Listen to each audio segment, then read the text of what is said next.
And therefore Baba says, while you see, you don't see. But don't be fascinated by it, attracted towards it. Don't be attached to it. So this is one form of attachment, the physical attachment, the gross body. So that we are not under its spell, not enchanted by it, not slaves to its attractions, the pull of the body. Then the second is pleasures and passions, sensual pleasures.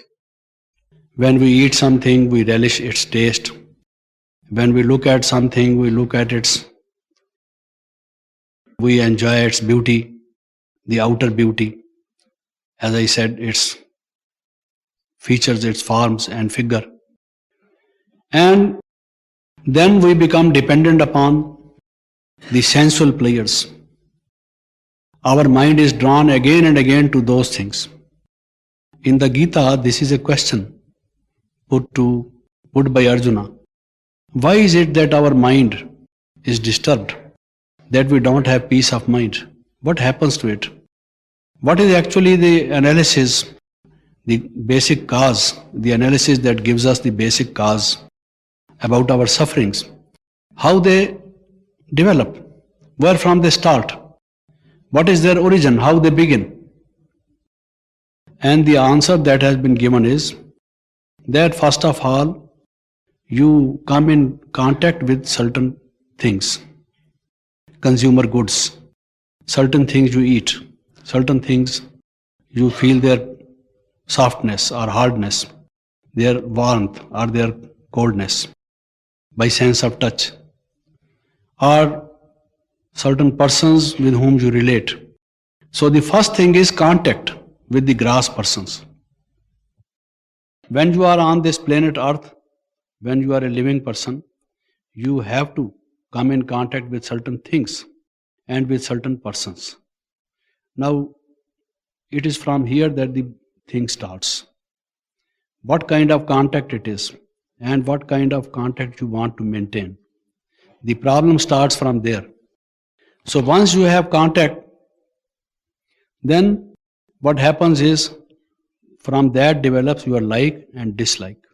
You eat something, you like it, or you don't like it. Or you partly like it, partly dislike it. You like it up to a certain extent, up to a certain quantity, and not more than that. But likeness and not liking it, this kind of attitude develops. It comes at play when you come in contact. You meet some persons, you say, I like this person. You eat something, you say, I like this. Who made this? Tell me the recipe, I would also like to make it. It's very good, tasty. So liking or disliking is what you develop by coming in touch, by coming in contact with objects, consumer objects or persons. And from that you develop fondness or hatred. First of all you like them, then you become fond of them. Oh, then you begin to love them. Would you like to have a cup of tea? You say, yes, I would love to have it. Originally you may not relish tea. You say, why people drink it? I don't like tea. But once you get this habit, you develop the liking and then you become fond of it. So that if no one offers you, you say, you have not offered me even tea. I would love to drink a cup of tea. Because you have now developed the fondness for it. So by coming in contact with persons and objects, you develop likeness and fondness. And then this becomes stronger and stronger. You develop some kind of dependence on them. Now this is the real trouble. If you like or dislike up to that level also is a different question. But when you become dependent on them, you can't be without them. You think of them. Again and again they come to your mind, they enter into your mind. You want to have them. This is what is called Ichha. Baba has been saying in Murli. Ichha. Some kind of a desire. This desire also may become stronger day by day. It may become young day by day. Ichha matram avidya, Baba has been saying in the Murli. You must give up these desires. because then you develop this kind of a desire for them. These desires, as I said, become strong. And if those desires are fulfilled, don't think that you are satisfied. Desires are never satisfied. That is the very nature of desires. One desire feeds the other. If your desire is fulfilled, it becomes stronger because the desire is getting its food. So if you get food, you become stronger or you become weak. When you get food, food is a source of energy to you. You become stronger. And the food for the desire is the desire itself. When you satisfy the desire, then that desire becomes stronger. Like you satisfied your hunger. It is not that you have taken your breakfast and now you won't take lunch. You would take lunch. And after taking lunch, you would be ready for the dinner or cup of tea in the afternoon. It's not that by satisfying your hunger or your thirst, you are satisfied. I say you are satisfied, you say yes, totally satisfied. Not satisfied forever. You have become stronger and now you want to eat again. So this is what happens with the desires. And then what happens is, as I said, if you fulfill your desires, they become stronger. If you don't fulfill your desires, you crush them, suppress them, repress them. They come up very much in your dreams. Then you are a person in turmoil, emotionally disturbed. That repression is bad for your physical health as well as for your mental health. Desire is such a thing, to fulfill it is also difficult and a problem, and to repress it is also a problem. Unless and until you get rid of it, it is going to disturb you. Even in your sleep, it will come in the form of, as some people try to interpret one's dreams. The psychoanalysts or psychiatrists trying to ask a person what your dreams generally are. From that they come to the conclusion that this person has these kinds of repressed desires. So, and then what happens is, if certain circumstances or certain persons are obstacles in the fulfillment of your desires, you consider them as your enemies, your opponents. You hate them. From here develops hatred. Why you develop hatred? Because certain objects, certain circumstances, certain persons, they stand in your way of fulfilling your desires. And as I said, desires are developed from liking, disliking, fondness, loving, so on and so forth, coming to the stage of dependence. So then hatred comes. And when hatred has come, hatred takes the form of anger.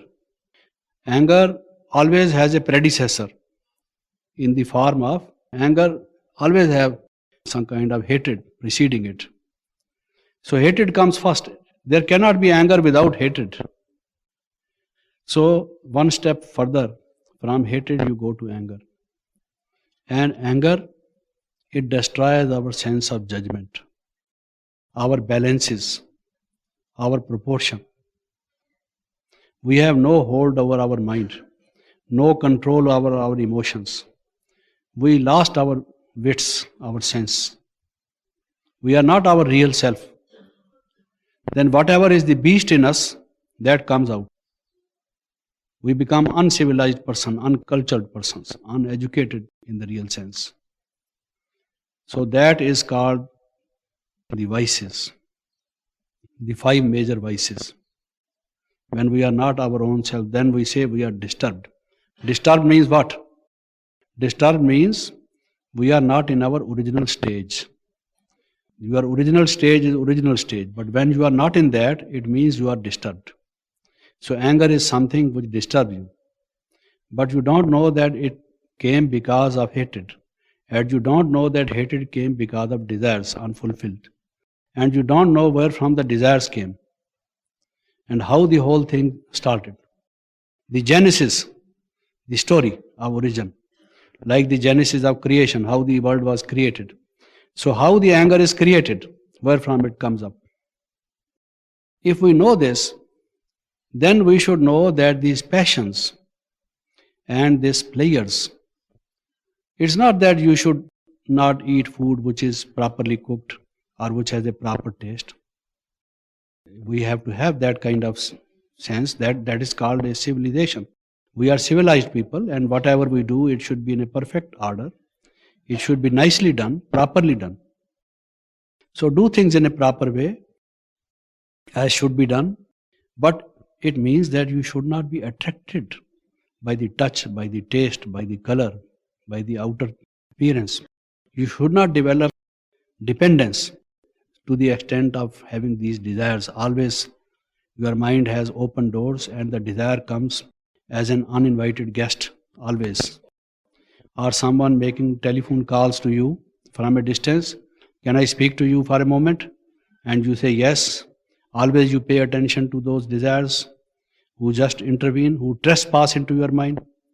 In the West, we keep so many kinds of security, our buildings, without caring for the security of our mind. Desires, these rapers, these rapists, all things are first of all in the form of desires. Anyone who commits a murder, anyone who rapes, anyone who steals, pilfers, first of all is the desire, the thought. And it is these which take the form of various actions.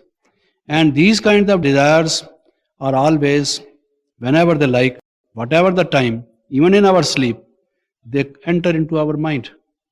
Is this the security system we are aware of? Trying to have all other kinds of national defense and communal defense and so on, but not this. So, when we know that this is the nature of players and passions, then we do not want to have attachment to the consumer goods, to the persons and the players and the passions, knowing their transitory nature. And we also know the more we run after them, the more they run before us. We can never catch them, we can only catch their shadows, that's all. And ultimately, there is a kind of an involvement you will find. The more and more you do it, the more and more you are involved, you are entrapped into this. You can't get out. This fondness is entrapping you, making you its captives, that you don't realize. So this is another kind of attachment which we have to give up. The third is power. Power. We all do require power. Without power, nothing can be done. Power is an essential element of life. A living person is a powerful person. Without certain physical powers, mental powers, some kinds of powers, nothing can be done. Energy is required for every action. Physical action, chemical action, whatever. Energy is certainly needed. Then also power. But some people wanting political power, economic power, other kinds of power. Now power can be good, the way it is used, if it is properly used in a benign way for the good of others. Then that power can uplift you, can make you an instrument for the service of so many. It can give you a sense of fulfillment. And you can feel satisfaction that you have done something worthy in your life. Power is a good thing, no doubt. But the way I am telling about power and about the attachment is, we want power in a different sense. We want some kind of an authoritarian approach, that we are something. People should know that we have this power. The motive is different. The motive behind our lust for power, our wish for power, our desire for power, is not that we want to do some good. Maybe initially perhaps it is sometimes like this, a good motive. But as they say, power corrupts a man and absolute power corrupts him absolutely. This is what is happening in life. It goes into the head of a person. Are we ready? Have we the power to have the power? Any person who does not have the power to have balance in the head, to make use of the power in a good way, first of all, we have to have that kind of power. If without having that kind of a power, we have some kind of a power, then that power corrupts. And we should know that if we don't have the motive of doing good to others through the power which we have, then what happens is we make people our enemies. You see any person in power, the more powerful the person, the more enemies he has. You just have a look at the powerful persons. Why? Because there are so many people, they are attracted to a powerful person because they think this person can do our work, can be a useful being for us. Everyone has got a vested interest, a selfish motive, and they are drawn to where the center of power is, and they would approach that person with a demand, with some kind of a request. Now they say there was never born a man who could please the whole world. Has ever a man been born who could please the whole world? Not to my knowledge, and not, I hope, to your knowledge. No such person. So when a powerful person is approached by family members, by friends, by those who gave him the vote for election, those who helped him, those who are related to him, those who think their demand is valid, justified, that it is his duty that he should do it to us, or those who want some kind of a favor to him, from him. So all of them encircle him, go to him, and as I said, can't fulfill the desires and demands of everybody. And those who get frustrated, whose demands are not fulfilled, they become his enemies, opponents. They say, oh, since the day he got this power, he is no longer our friend. When the time of election was there, his people, his agents would approach us to vote for him. And now that he is enthroned, he is in the seats of power, the levers of power are in his hands, he no longer even has time for us. We sought an appointment for a month and he says he is busy. Those who are his assistants, they always say he has no time for us. Okay, when the next election comes, we will also say we have no time for you. So they become his opponents. That is what happens. So if you are not using power for the benefits of, for the well-being of others, and beware, even if we are using it for the well-being of others, at least people have a satisfaction. This person has a limited capacity, what can he do? He has no time, but he is a good man at heart. He would certainly like to help us, but there is difficulty. There must be something why he can't do it. So if they realize that this man is really making good use of the power, if not, then he is inviting problems for himself. To have power means to invite troubles, to send a cordial invitation to our opponents, to our rivals, our enemies, to the problems, opening doors for them. So outwardly, this again is Maya. We are thinking that we are having power, not knowing what power actually is. Actually, we are supposed to have that spiritual power, which satisfies first of all us. Because when you have power, and there's another person, you don't want to share powers with him. You want to have all power by yourself, not to share. Because if you begin to share, then this person may get more credit and people may go to him leaving you. So one of the things which a powerful person has about him is that he does not want to share powers. And if he wants to share powers, if others have a little more power, then he is jealous of them. Then jealousy enters his mind. So many things. Yet man is very fond of power and position. Power. So therefore, having these 8 spiritual powers, because Baba has given us alternative, it is our very nature to have power. We cannot be without power. But Baba says, why don't you try to become powerful as Shri Narayan was, as Lakshmi was, who had no opponents, no enemies, with whom everyone was satisfied. Why don't you have those 8 powers by which you yourself are also satisfied? You are not jealous of anyone. You are happy to see everyone. You must have power. I know that by nature every human being would like to have power. But what kind of power you should have? Baba gives us 8 powers. Have these powers. And then you will not have attachment with that kind of power. because some replacement, some alternative, some kind of a strategy is required, so that there cannot be perfect vacuum in this world. If something is removed, another thing comes in its place. Things do not remain empty. Someone fills up that space. So you should not be attached to power, name and fame, as Baba has been saying. By trying to have the name and fame as Shri Narayan has, who are worshipped in the temples for 2500 years, there cannot be better name and fame than they had. They were divine beings. Nobody would speak ill of them.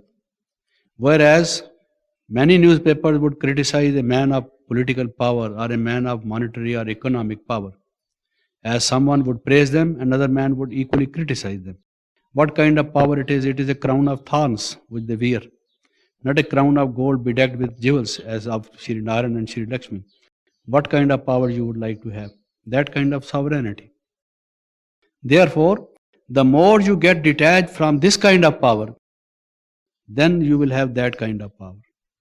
If your mind is filled up with attraction towards this kind of power, Lokik, worldly, political, economic, or the other kind of this Kali Yugi world, then you can't have powers of Baba.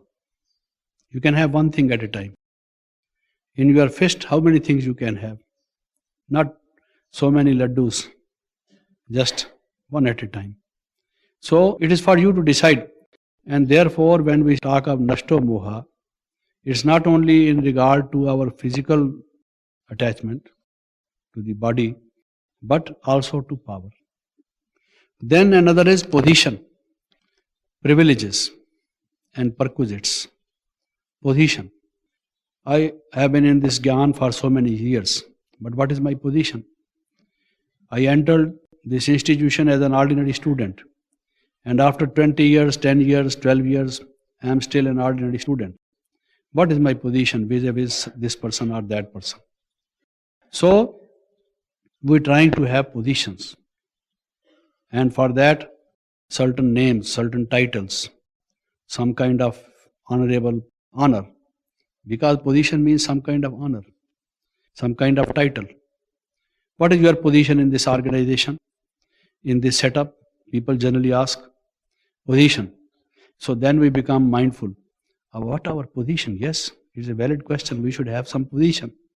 We have been in this institution for so long years and gathering dust, having no position at all. You see, we'll pass away like this. As we entered, so will we go away from here. Empty-handed we came and empty-handed we go, getting nothing. You see, a rolling stone gathers no moss. This is what with us. We should have a position. So then we become aware of having a kind of a position. We get fascinated with the idea and we make a demand. Dadiji, we have been in this center for so many years. What is my position? This person is the senior teacher. Once when I came, she was in this center for 4 years. At that time, she was the senior teacher. And I was just a new entrant. But now 14 years have passed and I am still an assistant. What is my position? Will I, throughout my life, never become a senior teacher? You see, any promotion in my position? So that kind of position, some kind of a new kind of demand and some kind of an attachment. And Baba says, when you are in your position, you don't have any opposition, children. Remember from Baba's Murlis? Set yourself in your seat, as Dadi Gulzar was saying this morning also. What is your position as a child of God? What is your grace? Where in the sky you are? You don't realize your self-respect, who you are. Is that less than anything else? If somebody tells you you are a senior teacher, is this a bigger position or that you are a child of God, whom God loves, who is in the good books of God, whom God says, meethe meethe bacche, you see, my sweet children, sweet, sweet children. So instead of feeding attraction toward that, if we feel attraction towards what human beings give us, a transitory, a short-lived kind of position, worldly position, so that we get a higher place a higher rank in the eyes of others, if we are mindful of that kind of position, then we are losing that kind of position. Keep it in your mind, whatever you want.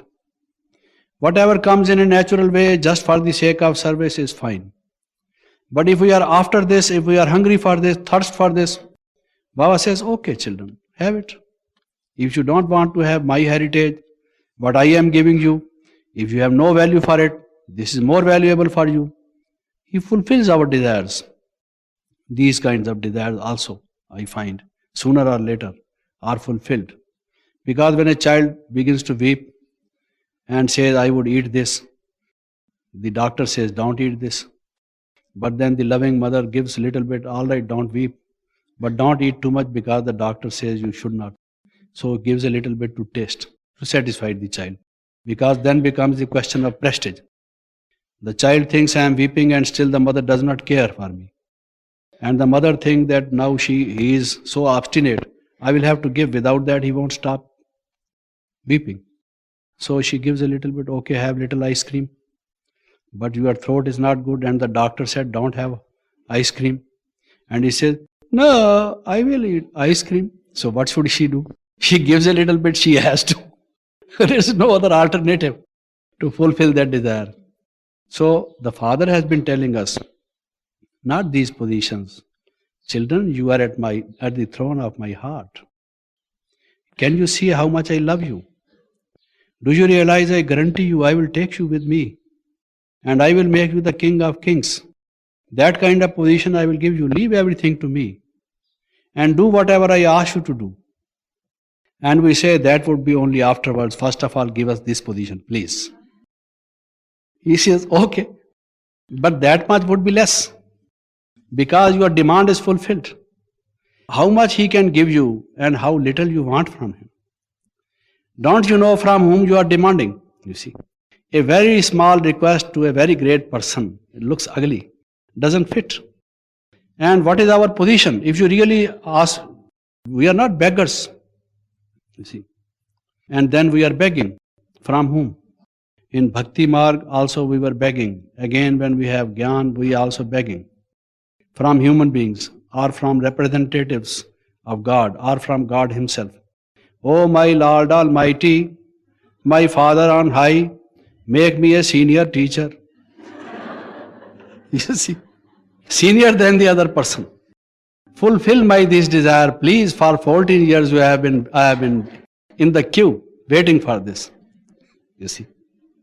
So this position, power, privileges, because with position comes privileges and perquisites. You want so many things. Now you want to travel by another class. Your means of transport should be changed because your position is higher. Your place where you are seated, the order of seating, everything should be changed because your position has changed. So if that is not done, then what does our position mean? These things also should be changed with your position. So all these things, and we are never satisfied because then again there are people who are senior to us, superior to us, elder to us, advanced than us, and then we want that kind of position and still another position, and we die broken-hearted persons because we are not satisfied. There is nothing in this world which is more valuable, more precious than satisfaction. If we are not satisfied, we are poor, really poor. We don't have that kind of thing. We will always be beggars. We were born as beggars and we will die as beggars if we don't have satisfaction. And who can satisfy ourselves except ourselves? It is we who can satisfy ourselves. If you say, yes, I am satisfied, you are satisfied.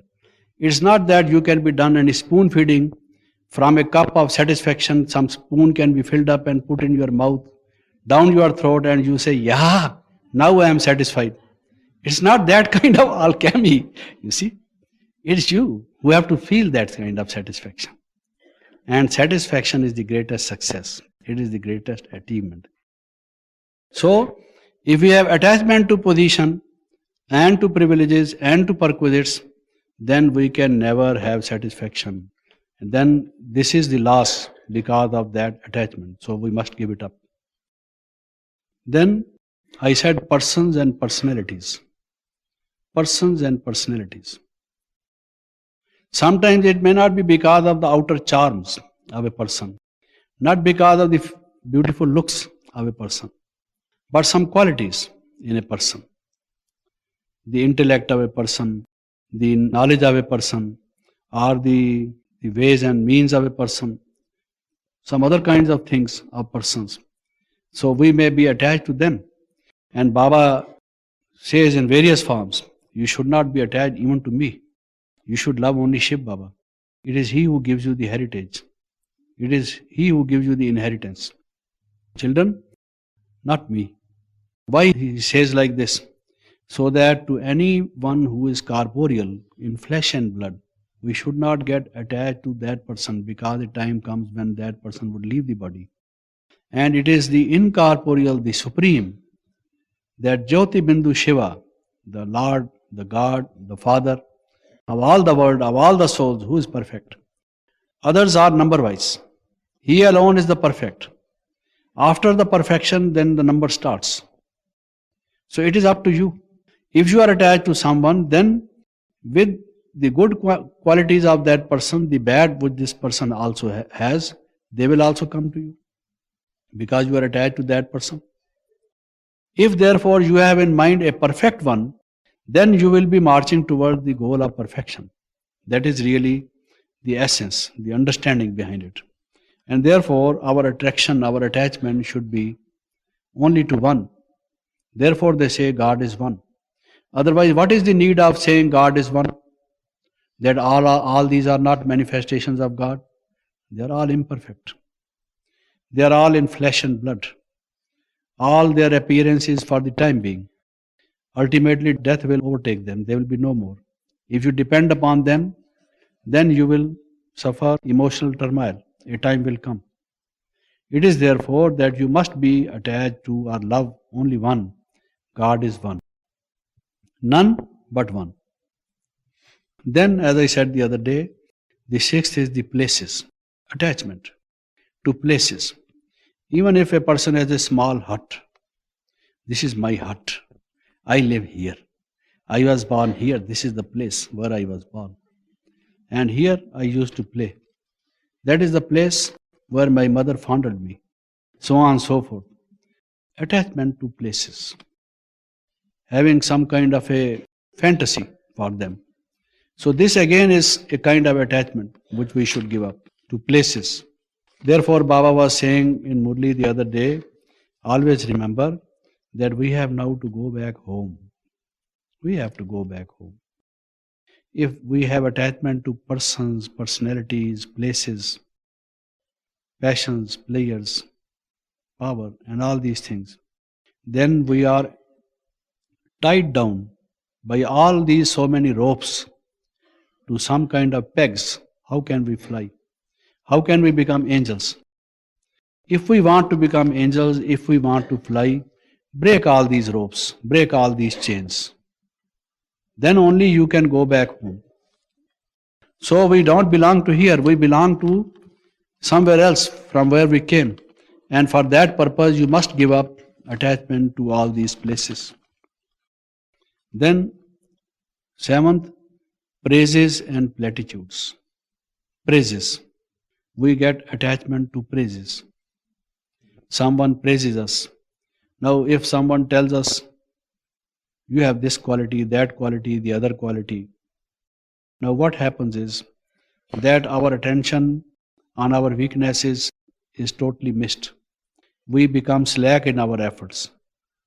We do not pay attention to the things, our weaknesses, our shortcomings, which we should be removing.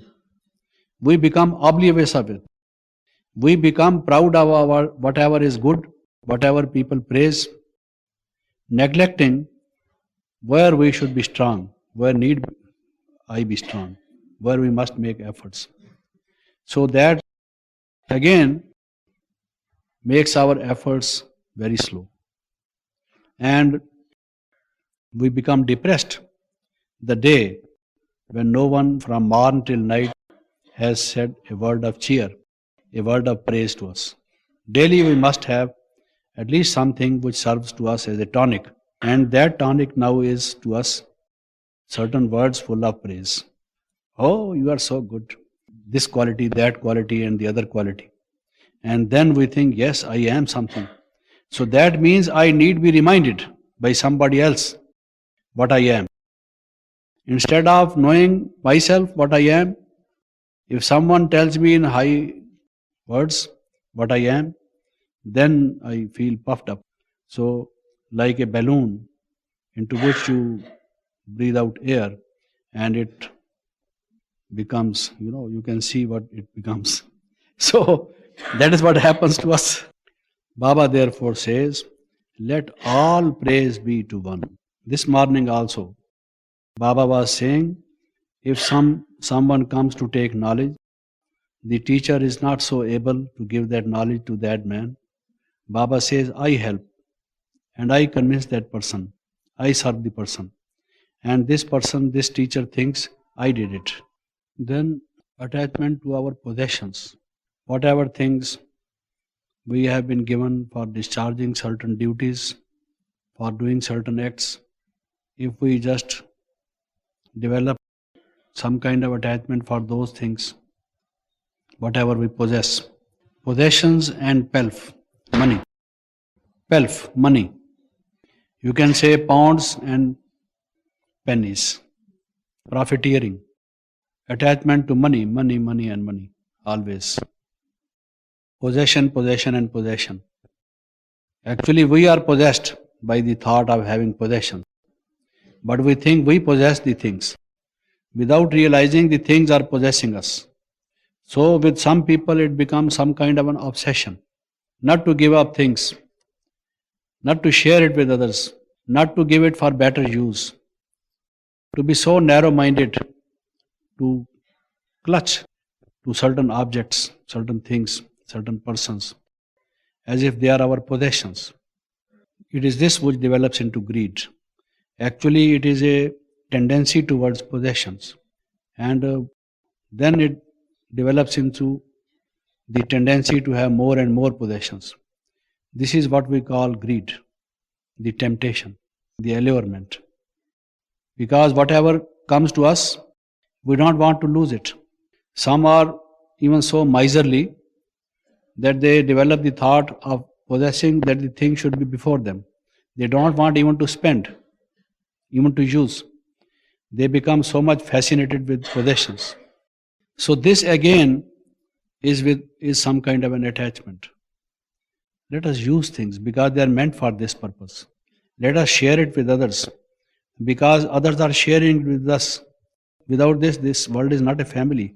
It's not a society. There has to be give and take. There has to be some kind of a relationship, which means that we have not to be exclusively using things which are to be used for the well-being of others.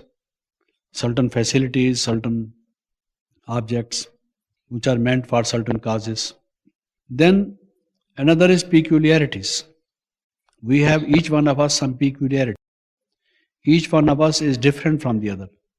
And we are attached to that peculiarity. Someone tells us that this is not a good nature, good habit. I say, but this is my nature, I would like to be doing it. I have always been saying it. Someone says, all right, speak the truth, say whatever you feel, but say it in nice words, say it softly. Don't be harsh. And my peculiarity or my habit is that whatever I say it with a bang and openly, frankly, sometimes roughly. And I am proud of it. This is my habit. I am not afraid of anybody. I must tell people in their very face. I am so attached to it that some well-wisher wants that I should give up this bad habit. He is saying that you should tell the truth. I am not saying that you shouldn't tell the truth.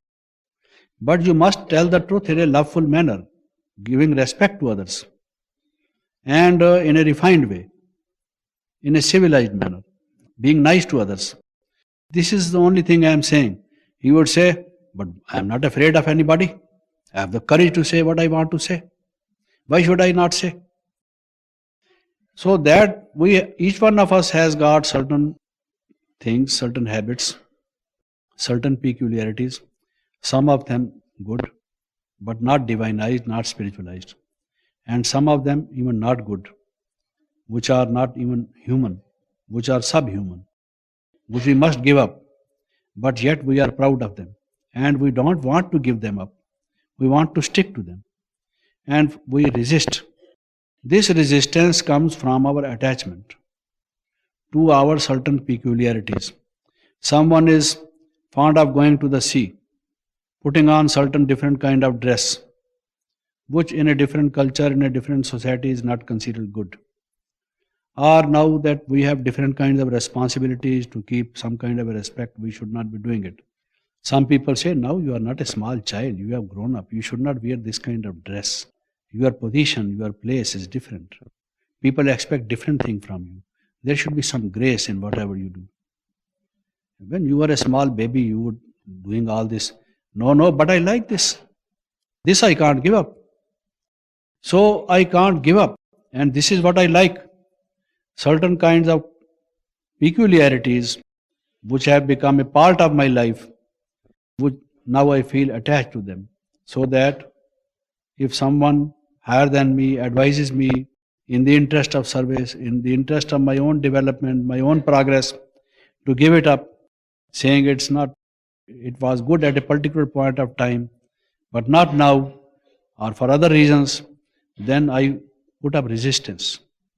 So, attachment to certain peculiarities. Then certain pastimes. We are attached to certain pastimes. Someone trying to have gossip with others. Oh, what other news, brother? What good news you are going to give me? Now fond of talking to people, trying to have news to while away time. Some would like to play cards, some on other kinds of games or something. We have all of us some hobbies and certain kinds of things for passing time, switching on the TV or other things, different with different persons. So certain things may be of use, may be necessary. You have to do them because of certain reasons. Certain things may not be bad. So if you use them, it's not objectionable thing which you are doing. But to be attached to them, so that again and again you just go towards them, your mind thinks of them, you run after them, you become dependent on them, as if you can't give them up, that kind of feeling in others from your behavior. So this is another kind of attachment which you would find different people, like somebody playing cards. There is an example in India, an instance is given. 4 friends playing cards, and the father of one of them died. So a messenger came to tell him, your father is dead. He said, oh, he's dead. Okay, let me finish the game. You see. Then he was standing thinking that he would finish it quickly. Now the game was over. He said, why are you hanging here?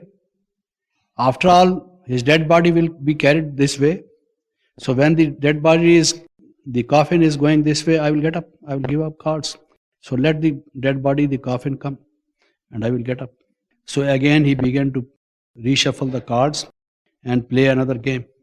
So fond of game, he was so detached with his father and so much attached to the cards, to that kind of value of the understanding of what we should be doing actually, and just becoming lazy. Not pastime because of certain other reasons, but whiling away time, killing away time, as they say, as if there is nothing else to be done. So time which is money, time which is energy, time which is important, if we just spend like this and we have attachment without realizing how many things yet remain to be done, and they are calling us. So instead of doing those things, we just do this. So this is attachment which forbids us to leave that up. Then there are certain petty things to which we are attached. Gifts, birthdays. So trifling things to which we are attached, some formalities, certain other things. Oh, it was our birthday, there was no one to celebrate. Nobody said it's happy birthday to you. So No one gave us any gift, that kind of thing. So, again, I'm just giving one or two examples. If you just, each one of us thinks about our own lifestyle, how we do things, then you will find for a long time we have not gone out for picnics. Why not go today and have that, what you call golgappa, which we had the other day? Some kind of a special dish or some nice tea, something relishable. The idea is that we do this kind of thing. It's not bad. I'm not saying that we shouldn't do this. But to be after these ideas more and more, then to become more mature and to think the whole world is suffering. People don't have peace. The message has yet to go to everyone. How little is the time left? How deep should be our meditation? There are so many shortcomings in us. There are still many efforts to be done. Okay, even if we go out for picnic, Baba used to take us out for picnics on hilltops. But there he would ask us, children, now let us have meditation. And everything will be related to knowledge. Okay, give drishti to whatever you eat. Remember Baba, whatever you are eating. So while there will be picnic, while there will be a morning walk, while there will be some exercise, the idea would be to have some kind of a different engagement, but still having our efforts on, not stopping them, but in a different situation, in a different way, in a variant way, just for a change. The idea would not be just to forget about all our 4 subjects and just to be going for certain grass things, that kind of. So this is what we have to keep in mind, not having that kind of attachment to peripheries, to fashions, to panicky, to trifles, to all these small things. Some attached to their pets, dogs, cats, parrots, so on and so forth. I can't give this up. This little puppy was born in this home, so it's a member of the family. So when I have to go to India, I have to purchase a ticket for it and take it along with me, you see. And when we sleep in the night, there is another person in the bed, and that is my pet, So attachment, as I was saying earlier, with the persons and personalities. Now in this case, the person has changed. The personality has changed. And now it is known as pet. But here it is whom we still have an attachment with. This is another attachment.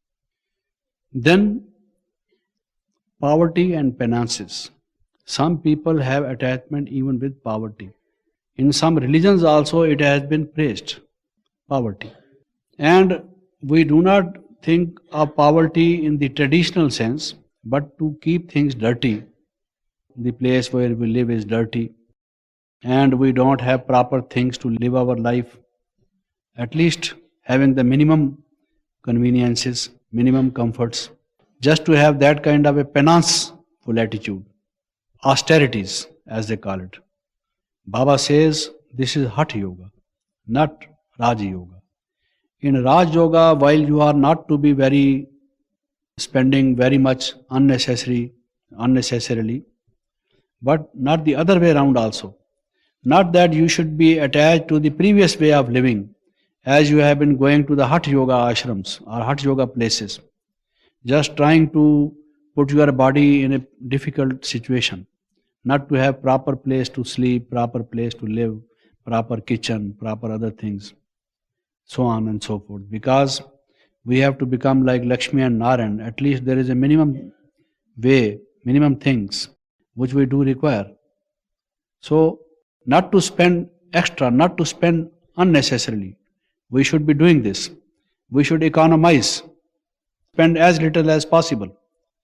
But not to put us in such a situation where our body feels uncomfortable and where we do not have the minimum necessities. They are also necessary. Everything should be clean, it should be a proper place. A human being is living, not an animal is tied up in its pen.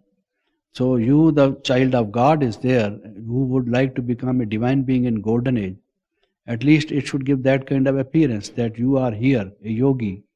Of course, it should be of the form of a yogi's place, not of a king. King, we will be in golden age. But at least it should have the minimum requirements provided.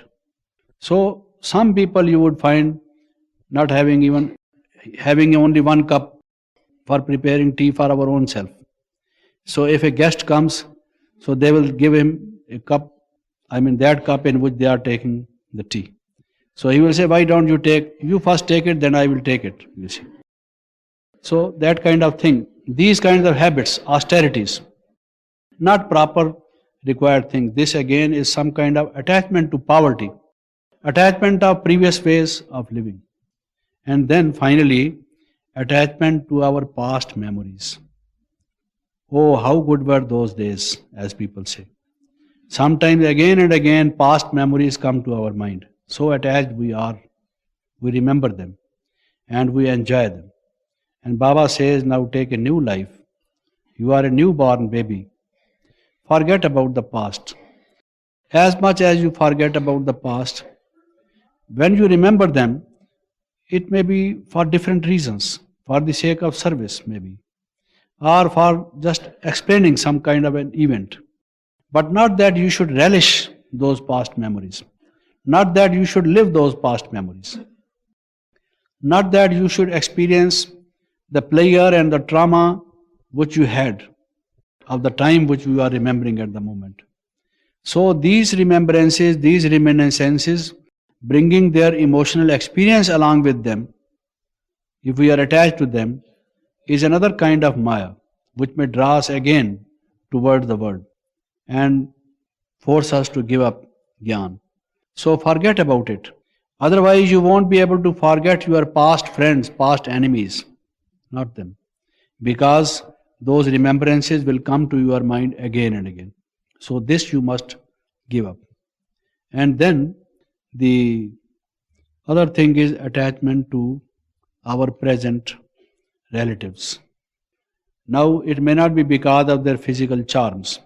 It may not be because of their personalities, but because of their relationship. Like a son attached to the mother attached to the son. Not because of the good looks, not because of certain good personal traits, but maybe because the relationship has been such. The wife and the husband, the Lockic brothers, the Lockic brother and sister, the attachment due to relations based on some kind of physical relationship. So physical relationship is another to which there should be no attachment. Now these are some kinds of attachments which we are supposed to give up. Then the topic actually was the detached form of action and the spiritual switches. Spiritual switches, like we switch on and there is light, and we switch off, there is darkness, there is no more light. So these are the various kinds of attachment which we are supposed to give up by remembering that I am a soul, by remembering that I am to go back home, by remembering that others are my brothers and sisters because they are also souls, by looking at their spiritual beauty, of the qualities, of their moral qualities, rather than other things. So this in brief is our effort, our spiritual effort. This is what we mean by becoming Nashto Moha. Now about the spiritual switches, which we have to turn on, in order that our efforts may be successful and we may get rid of this kind of attachment, all these kinds of attachment. So the first kind of spiritual switch is awareness. Baba has given us knowledge. That knowledge is there in our mind. We understand it now. But that should take the form of awareness. I know I am a soul, so I have got the knowledge of my identity. But to aware of being the soul is called soul consciousness. Mere knowledge of the soul is not enough, but awareness of the soul or consciousness of the soul is essential. Not that I know that God is a point of light. This only is not enough. This is knowledge. But awareness that God is a point of light. So the first switch is of the awareness. Knowledge turned into awareness. That I am a soul, I am a child of God. God is a point of light. I came from Paramdham. All these points of knowledge should be in the form of awareness. Now is the Sangam Yug. After that will be coming the golden age. This kind of awareness. This is the first switch which has to be on. Then the second is attention. Attention or concentration, heightened attention, focus, full focus. This is meditation. This is powerful soul consciousness. This is applied knowledge, that you are using knowledge. This is yoga ka prayog, that you are using knowledge, making experiments with yoga. Attention. My attention should be on a point of light in Paramdham. While I am here, sitting here, talking to somebody, I have an attention. If not full attention, at least dilute attention, that I am a point of light speaking to another point of light who is related to me as my brother, and we both are children of God who is another point of light. This kind of attention, this should not be missed. This is another switch, spiritual switch. If we don't switch it on, there will be darkness. That knowledge is no use.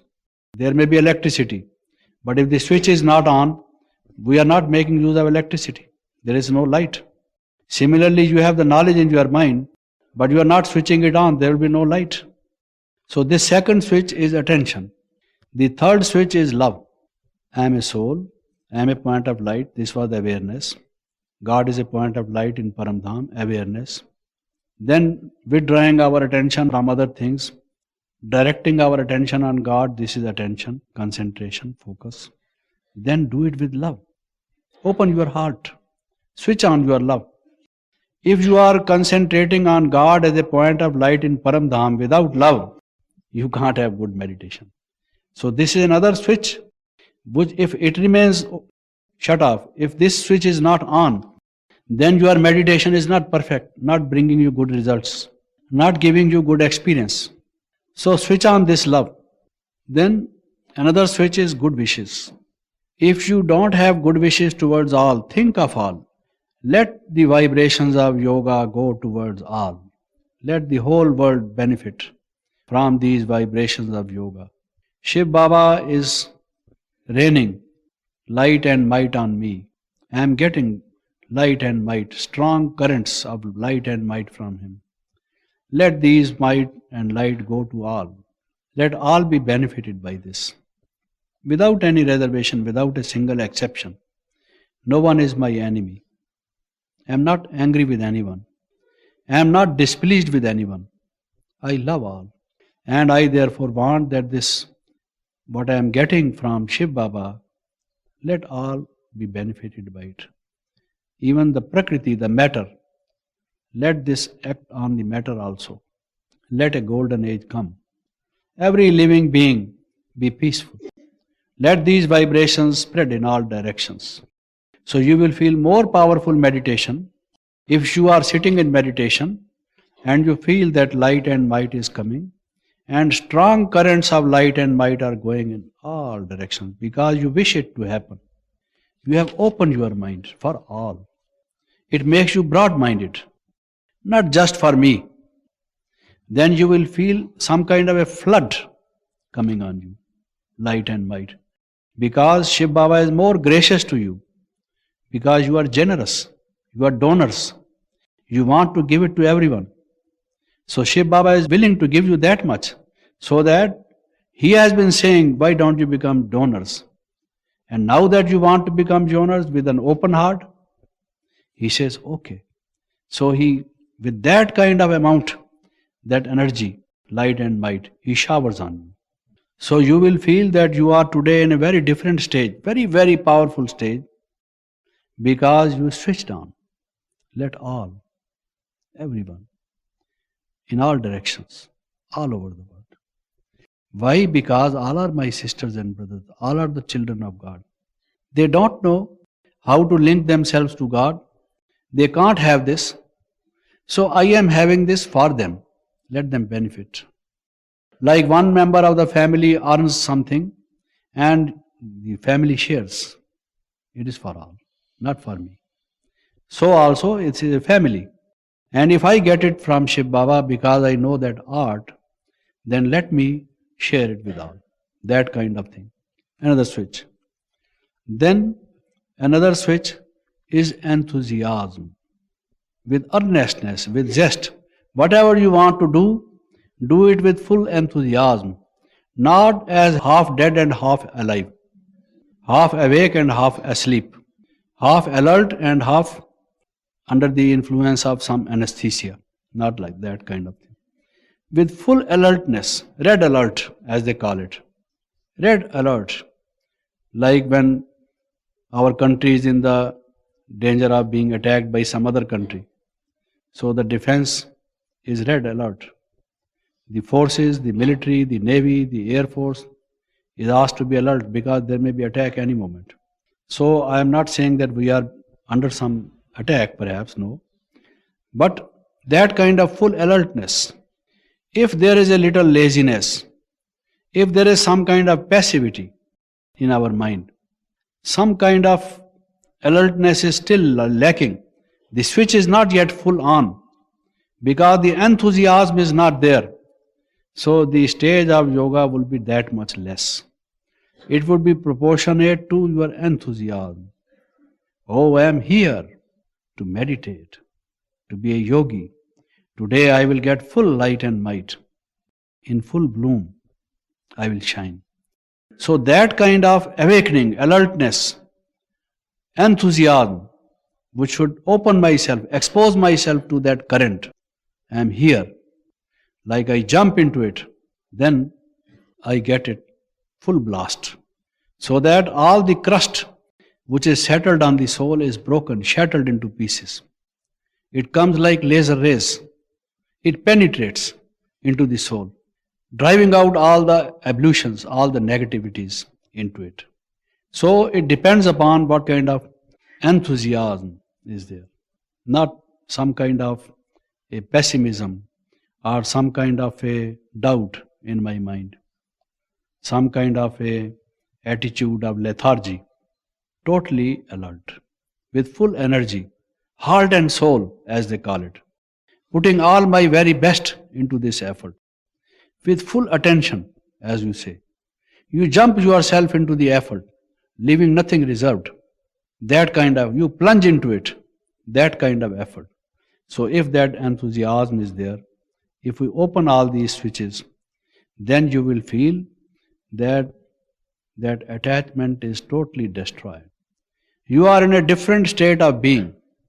You are in total bliss. You are absorbing light and might. You are light and might. And at that time, the attachment is totally finished. And once we get that kind of experience, again and again we are drawn to that kind of experience. We get up new, refreshed, energetic from this experience. This increases our enthusiasm, makes us more mature, gives us more health, spiritual health, strengthens our morality. We become more strong in knowledge, in yoga, in other subjects. And then the attachment no longer stays. Because we have experienced the stage without attachment, totally detached from all other things, opening all the spiritual switches. We had that full blast experience. And that is what enables us to have full withdrawal from the body, from the world, from the persons, the personalities, the possessions, the peculiarities, and all other things, as I said. Then I am what I am in my original nature. Now I know who I am. I theoretically know I am a point of light, but in that experiential stage, I know who I am, what I am. Now is the stage of realization, experience. No doubt remains, because the things are being realized first hand, not as told by somebody else, second hand. Not third hand, somebody having told another person telling me, but I myself being completely into it, When I get that kind of experience, then it is that I get totally detached. What is detachment? Then only I know the definition in real terms, in experiential terms. And it is a two-way process.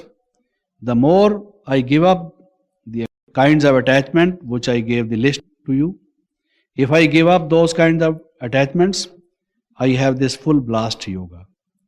And when I have this full blast yoga, I am able to give up all those kinds of attachments. These two processes interact with each other. They are interdependent. If you try to get away from these kinds of attachment by understanding, you are preparing yourself for that kind of a yogic experience. And if you get a small degree of that yogic experience, you get rid of these attachments. So both feed each other. And the result of this chain reaction is ultimately we become strong yogis. Whatever comes in our life, any problem, any difficulty, any situation which is very difficult, we come out with it successfully. Having given all our things to Baba, Baba, now it is in your hands. We are very, very safe. No one can harm our interest. We will never be disturbed. Never will any tear come from our eyes. Because you have adopted us. We are in your lap, Baba. We are totally in your hands. The safest that is possible. And you have promised us. We totally believe in your promise. What we want is give us this kind of experience. What we want is give us this kind of a stage. What we want is give us your full inheritance. Be with us and let us be with you. This is what we want, nothing apart from this. Thank you. Om Shanti.